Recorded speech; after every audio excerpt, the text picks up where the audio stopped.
ඊළඟ පාර නම් කුණාටු වෙනකොට අපි කලින් දැනන් ඉන්න ඕනේ. හරිද? මෙන්න මේ වෙබ්සයිට් එක තියෙන්නේ. මේකට යන්න. මේකෙන් ඔයාලට මෙන්න මේ පේනවා වගේ ලස්සනට බලා ගන්න පුළුවන් කොහොමද කුණාටුව දැනට තියෙන්නේ, ඒ වගේම කලින් තිබ්බේ, ඉස්සරහට තියෙන්නේ කොහොමද කියලා මේකෙන් බලා ගන්න පුළුවන්. මේකෙම තමයි ගොඩක් කට්ටිය අර වීඩියෝස් හදලා දාන්නේ මෙන්න මේ වෙතන තමයි දැන් කුණාටුව තියෙන්නේ කියලා. ඉතින් කාට හරි ප්‍රශ්නයක් තියෙනවා නම් මේ weather apps ඇත්තටම වැඩ කරන්නේ කොහොමද කියලා, ඒවා වැඩ කරන්නේ මෙහෙමයි. මෙතනදී ස්ටේජස් 3ක් තියෙනවා මේවා ඔබ්සර්ව් කරන. ඒ කියන්නේ බලන විදි. පළවෙනි දේ තමයි මේක ග්‍රවුන්ඩ් එකකින් නම් බලනවා.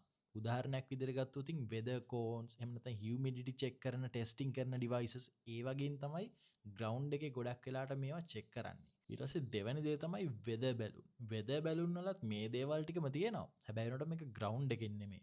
මේක කිලෝමීටර් 10ක් 15ක් වගේ උඩට ගිහිල්ලා වලාකුළු අතර ඉඳලා තමයි මේක බලන්නේ මොන වගේ තත්ත්වයක්ද තියෙන්නේ අවකාශය කියලා. තුන්වෙනි තැන තමයි අභ්‍යවකාශය. ඒ කියන්නේ සැටලයිට් වලින්. සැටලයිට් වලින් බලනවා කොහොමද වලාකුළු හැදෙන්නේ, වලාකුළු යන්නේ කොහෙටද කියලා සැටලයිට් වලින් බලලා තමයි මේ data gather කරගන්නේ. ඊට පස්සේ මේ data gather කරගත්තට නැහැ. මේ තියෙන raw data. මේවා process කරන්න ඕනේ.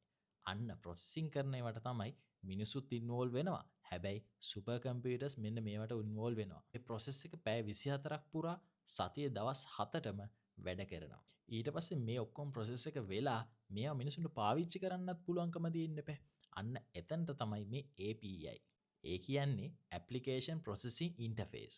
මේකෙන් තමයි ගොඩක් TV channel වල වගේම ඔය මම කියපු වෙබ්සයිට් එකෙත් මේ දේවල් පෙන්වන්නේ. ඉතින් AI revolution එකත් එක්ක දැන් ගොඩක් accurate මේ දේවල් පෙන්වන්න පුළුවන් වගේම අපිට තව ඉස්සරහට ගියම් සමහර වෙලාවට ඇත්තටම weather එක control කරන්න පුළුවන් වෙයි.